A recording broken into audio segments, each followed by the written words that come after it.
বন্ধু বান্ধৱীসকল, আপোনালোকে এই দৃশ্যটো দেখাৰ পাছত খন্তেক সময়ৰ কাৰণে হ'লেও আপুনি আচৰিত হৈ পৰিব।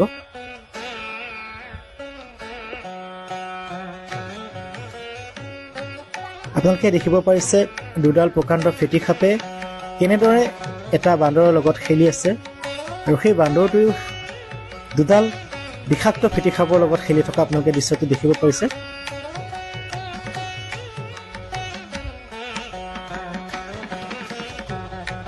সঁচাকৈ বন্ধু বান্ধৱীসকল, ভগৱানৰ লীলা আপোনালোকে দেখিব পাৰিছে। প্ৰভু শ্ৰীৰাম আৰু মহাদেৱৰ এই লীলা দেখি সকলোৱে আচৰিত হৈ পৰিব। আমি যিসকল লোকে ভগৱানক বিশ্বাস নকৰাকৈ আছোঁ বা থাকোঁ, সেইসকল লোকেও আচলতে এই দৃশ্যটো দেখাৰ পাছত প্ৰভু শ্ৰীৰাম আৰু মহাদেৱক বিশ্বাস কৰিবলৈ বাধ্য হ'ব লাগিব।